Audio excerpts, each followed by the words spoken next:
hindi normal yung andar ng makina. Pag hindi mo i-accelerate, hindi gumaganda yung idling. Bibitawan ko accelerator, patay, di ba? So yun ang problema guys, yung issue nanginginig. Narinig yan, parang masisira yung makina. So nanginginig, may mga problema to. So problema guys, low power. Ayan, yan yung before. So ayan guys, ayun, response na siya at hindi pa ganun kalakas. Pero ngayon kita nyo naman yung response, ibang iba na siya. So okay, palang araw guys. So another client naman tayo na Isuzu Crosswind. Basic pointers pa rin, walang hatak, tapos mahina sa arangkada, throttle delay, and then ang nangyayari para namamatay yung makina. So samahan nyo ko sa basic pointers na tutorials guys, kung ano yung gagawin natin.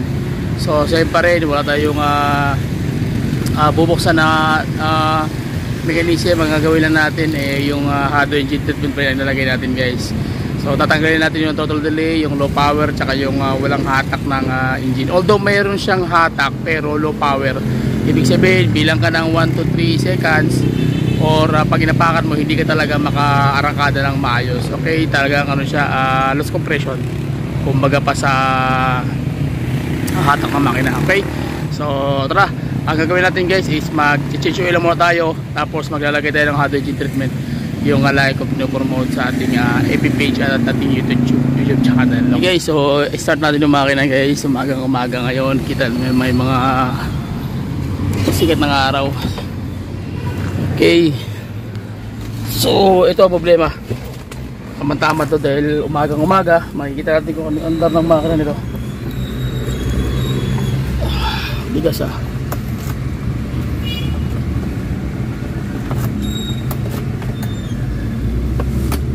Okay, start natin. Kita mo yung andar, parang makakatakot, nanginginig. Naman yan guys, So hindi siya hindi normal yung andar ng makina. Pag hindi mo i-accelerate, hindi gumaganda yung idling. Bibitawan ko accelerator, patay, di ba? So yun ang problema guys, yung issue nanginginig. Narinig yan, parang masisira yung makina. So nanginginig, may mga problema to. Pero bitawan ko, patay. So napapansin niyo yan. So ibig sabihin may problema yung kanyang combustion chamber. Tapos parang sobrang luwag ng pyesa sa loob. So i-RPM natin, pakiramdaman natin kung saan yung kanyang RPM na malakas.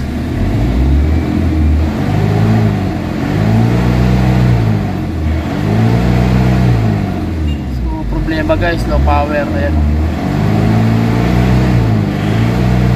yan yung before. Kita nyo yung RPM nya, yung galit ng makina, singaw. So may power siya. Sasabi nga ng iba mga vlogger na yung mga ganito may power. Sa tingin nyo, yung ganitong power normal na lang po yan, sapagkat wala namang ibang option dyan kundi magpalit ng piston ring, palit ng ng piston, palit liner, ibalik sa original setting. Pero sabi ko sa inyo, yung ganitong mga problema, yung galit ng makina na 3.5 na na yan, loss compression. Ibig sabihin papunta na yan doon sa kailangan mo lang magpalit ng pyesa sa loob. Pero sa ating gagawin natin ngayon guys, yung pinapromote natin na Hado Smart Nanotechnology na product, tawag niyan. Ang gagawin natin dyan is i-recover natin yung RPM nya, yung galit ng makina, yung setting ng galit ng makina. Ayan nasa 3,000, ayaw na nga mag 4,000. Pero galit ng makina at 3,500 to 3,000 at 4,000 RPM bago maramdaman yung galit ng makina. So ang gawin natin guys, ibabalik natin yan into 1,100 to 1,500. Galit na yung makina. Yung galit na nagmumula dito sa 4,000, ibabagsak natin yan ng 1,100. Kung makikita nyo yung RPM gauge nya, ayan matagal siya mag-down, di ba? Pati yung pag-down ng RPM gauge delay. So ibig sabihin, pag ganyan ang sistema, talagang loss compression yung combustion chamber mo. Okay, so yun po yung i-address natin. Bago natin gawin yung sistema, pinapaliwanag ko po sa inyo para makita nyo muna kung ano yung problema dito. So yun lang ang gawin natin guys. Magpapalitan tayo ng mag-switch-oilan tayo, tapos maglalagay lang tayo ng hot engine treatment. Okay, so pag binitawan ko yung makina, ang mangyayari ay yung accelerator pedal, mamamatay yung engine. Tingnan nyo. Hindi na, kasi uminit na siya. Kanina namamatay talaga. So tingnan mo yung idle niya na masyadong nasa mga lang, masyadong mababa. Hindi sa mga 700 to 600 dito. So dapat na sa mga 850. Lalo na kung mag-aircon ako. Yan. Okay, gumagana yung idle niya. So sa idle lang na siya kailangan nakagana. Pag hindi gumagana yung idle, pangit yung under ng makina. So yun ang problema. So tara, samahan nyo ako sa simpleng basic point of tutorial kung paano ma-address to. Okay, so ang gagawin natin guys, ililipat natin yung unit doon, tapos sistema natin, mag-change fuel tayo, tapos magpapalit tayo ng oil filter, tapos air cleaner, at yung mga parts na dapat natin palitan doon sa loob ng sa pinaka basic lang na PMS. Okay, so tara, lipat ko ba doon. Ang papalitan natin is air cleaner, ito yan.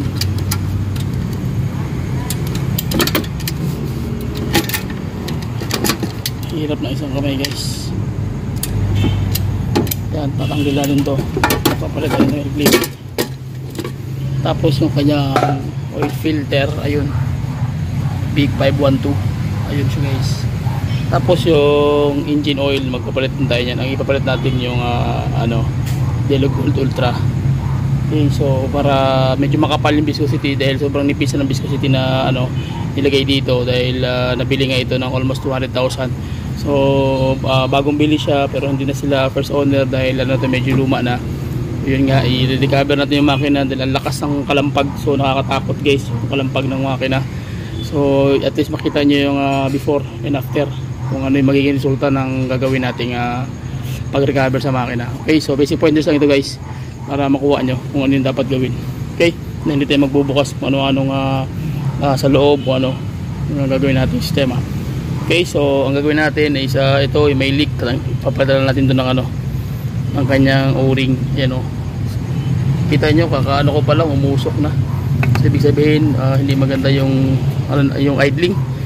Yung sa loob, mechanism. Especially main journal, crankshaft, rami. O, sige. Yun lang muna. Bibili mo tayo ng pyesa ng oil, tsaka yung oil filter, and then break tayo guys.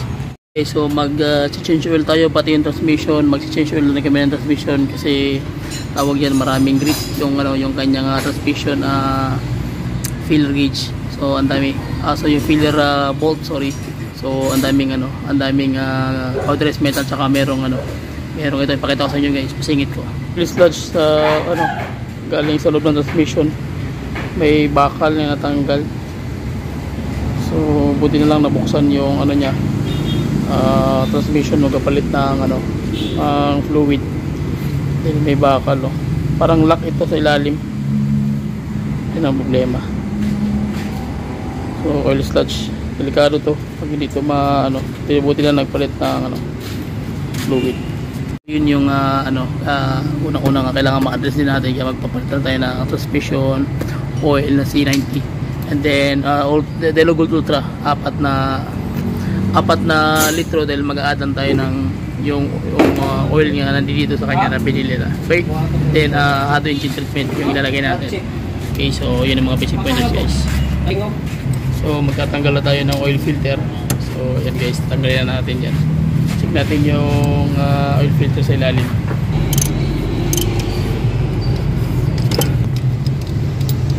Salud sa tibay.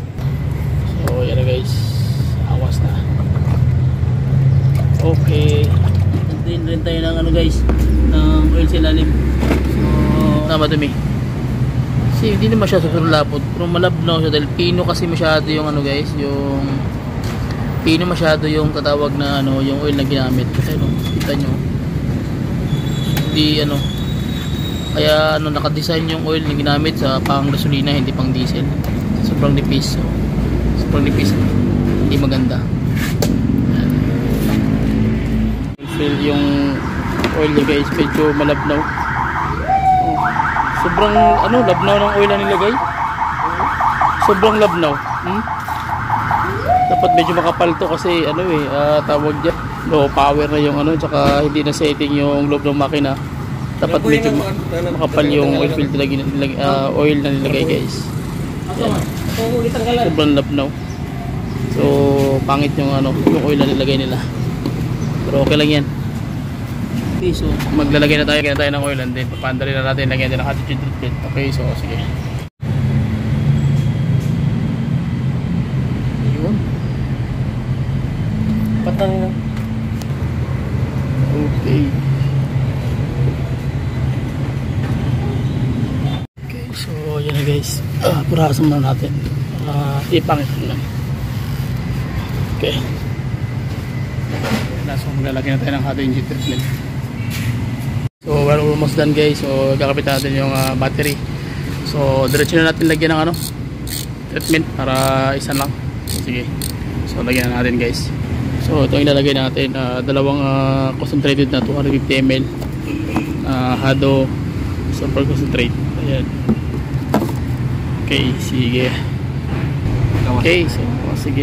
Lagyan natin to guys, itong dalawa. Asa mo yung buto? So ayan guys.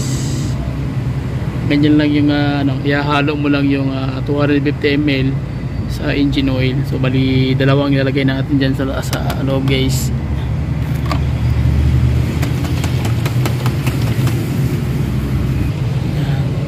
Dalawang 500 ml yan ang ilalagay natin dito mismo sa engine. Okay, so pagkatapos nyan doon naman tayo sa fuel system, which is yung tatlong fuel system economy. So tara, iwan natin yan, patuloy na natin din siya. Okay, so ito ilalagay natin guys, tatlong fuel extreme economy. So magugulat kayo ba't naka-UP yan, kasi nga nakasilyo kasi yan Okay, sige, so buksan na natin yan. Yun, sige, lagyan na natin to. Ayan, so tatlong ilalagay natin guys. Ayun. Ayan, tapos isa naman.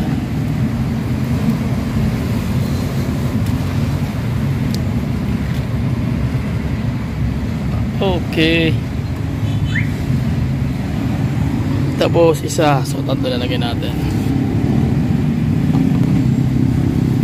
So, last.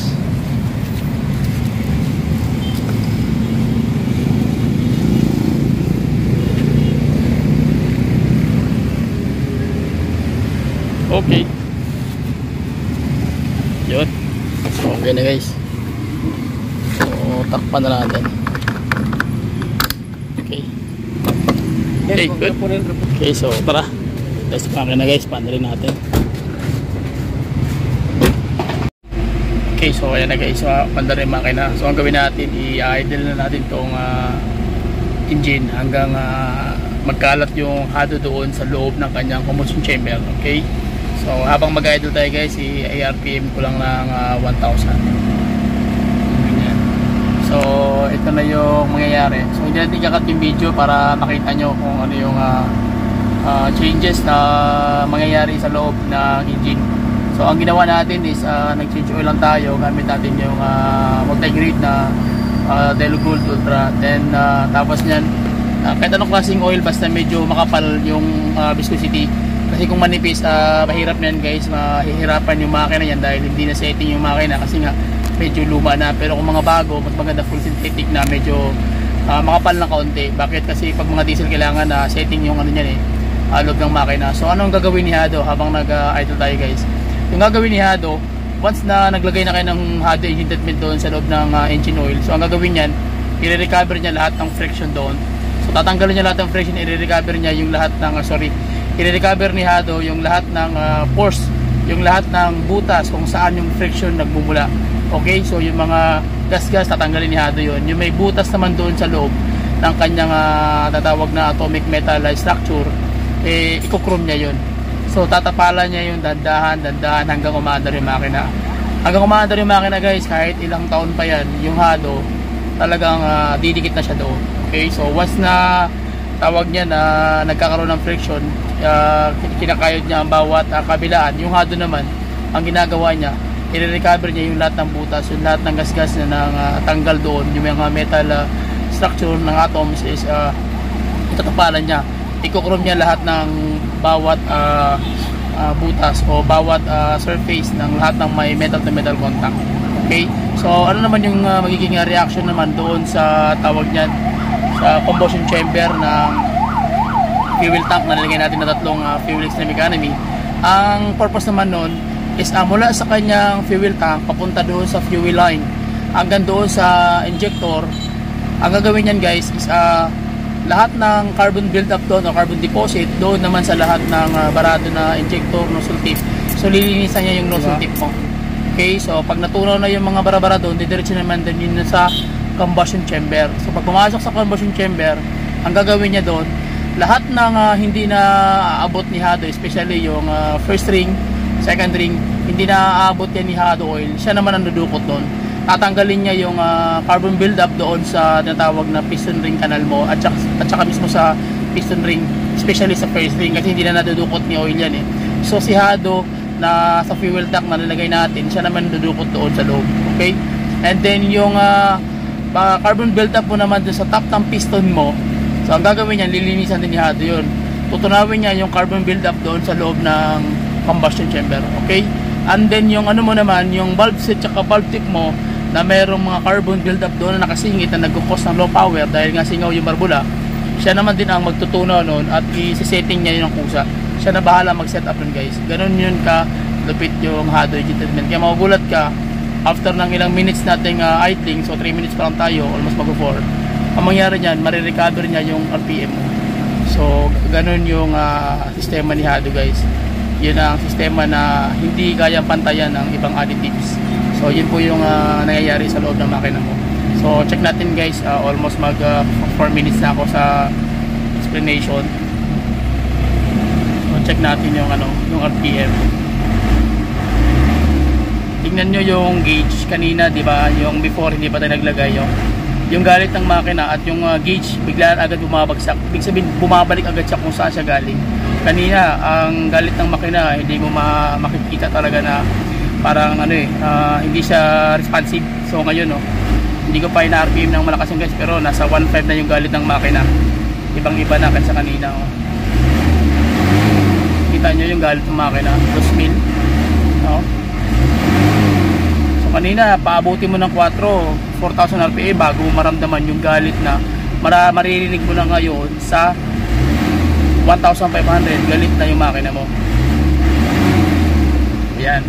So yan yung resulta guys ng hado engine treatment na lagi nating pinopromote sa inyo. So marami na po nagtatanong sa atin sa online sa ating FB page. So yan po yung nagiging resulta guys. Kung ano yung nakita nyo sa video natin, same lang din sa mangyayari sa unit nyo.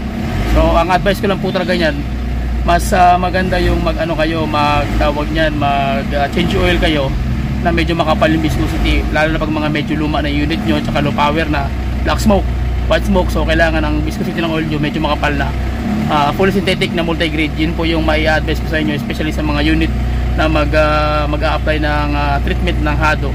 Kung wala pong hado oil, mas maganda yung multi-grade na fully synthetic na medyo makapal po. Yun po yung magbibigay ng setting doon sa mga clearances kasi nga maluluwag na yan, plus lalagyan pa yan ng hado engine treatment, tatapalan niya, so magiging perfect setting yung andar ng makina mo. So ito na po yung after. Ayan na po, kita nyo na yung galit ng makina, yung response ng makina guys. So nasa 1,500. So try natin yung 1,200. Sabi ko kanina na kaya natin i-recover yan ito 1,100. Ulit yung makina, marinig mo na, diba? Yung response niya nasa 1,514. Okay na yun, kaysa yung response kanina nasa 3,500, 2,800. May response na siya at hindi pa ganun kalakas, pero ngayon kita nyo naman yung response, ibang iba na siya. So kahit hindi mo siya itakbo, nakikita mo sa response sa makina guys kung paano yung makina mo mag-response. Ang takbo niyan mas malakas pa yan. So hindi mo na kailangan apakan ng full throttle kasi nga may power na yung engine. So maraming nagsasabi sa YouTube na Ang low power yung hindi na gumagana yung ano, tama yun. Pero karamihan po talaga ang low power throttle delay, yung ang galit ng makina mo, yung response sa makina mo, nasa 3.5, 4,000, 4,500 to 5,000, ibig sabihin, low power na yan. So ano yung address niyan? So ito lang po yung pinaka the best na way o paraan para makarecover yung makina natin. Okay po. So yun po yung ano guys, ang maiibigay kong remedy sa mga makina mga medyo tagilid na yung ano, especially sa mga lumang model. So ayan oh, ito na po yung after. Ayan, responsive na siya. Kita nyo, galit ng makina, hindi na basta-basta. Oh, nag-wild na. Lumilindol ng unit guys. So nabalik na natin sa standard yung RPM ng makina, yung galit niya, yung response niya. Okay, so at least nakakuha nyo guys yung basic features natin. So hydrogen treatment pa rin ang ilagay natin. Mag-aircon tayo. Yan, para gumana yung idle up. So ayan na, normal yung idle nya, nasa mga 850. Kasi meron na tayong ano, aircon, may load na siya. So kanina hindi natin nalagyan ng load, kaya yung RPM nya mataas masyado. Kanina hindi pa tayo nag-treatment, mataas masyado yung RPM nya, nasa mga 11. Okay, wala tayong hydrogen treatment. Nung naglagay na tayo ng hydrogen treatment, nag-standard na siya into 850 to 900. So yan na yung pinaka-idling stage na normal ng isang unit. Okay? So tsaka medyo lumamig na yung aircon guys, malakas na yung hatak ng engine. So hindi na siya hirap kasi malakas na yung rotation. So at least yun lang. So hanggang dito lang guys, maraming salamat please sa Plus Subscribe YouTube channel. Salamat sa inyo lahat, shoutout sa inyo lahat, sa lahat ng mga kapwa-mekaniko, sa lahat ng mga magitan mekaniko, at sa lahat ng mga unit owner at mga OFW, at sa lahat ng mga YouTube content creator. So God bless sa inyo lahat guys. Please subscribe to YouTube channel. Bye bye and God bless. See you. Natin guys yung yung kanyang idling stage, kung okay na ba yung kanyang RPM. So walang aircon, open natin yung aircon guys. Tingnan nyo. Ayun o. So tumaas na yung RPM. So check natin yung under ng engine. Okay, so okay na. Mataas yung RPM kasi tinaasan natin pagkat on tayo ng aircon, kaya tumaas yung RPM. So ang idling stage nito is nasa mga 700 to 900, walang aircon. So may aircon, tataas siya ng 1,000 to 1,150. So yan yung pinakamataas na idling stage ng pag gumagamit ka ng aircon na may idle. Okay, so balik din sa makina guys, okay. So tsaka medyo lumamig na yung aircon guys, malakas na yung hatak ng engine. So hindi na siya hirap kasi malakas na yung rotation. So at least yun lang. So hanggang dito lang guys, maraming salamat please sa Plus Subscribe YouTube channel. Salamat sa inyo lahat, shoutout sa inyo lahat, sa lahat ng mga kapwa-mekaniko, sa lahat ng mga magitan mekaniko, at sa lahat ng mga unit owner at mga OFW, at sa lahat ng mga YouTube content creator. So God bless sa inyo lahat guys. Please subscribe to YouTube channel. Bye bye and God bless. See you.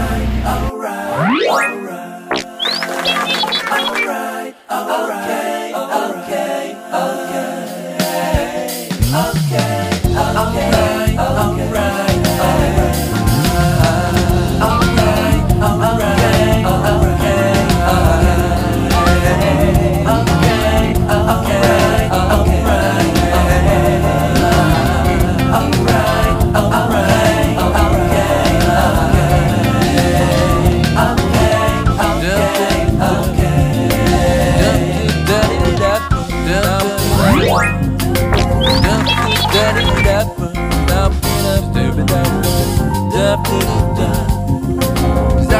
da da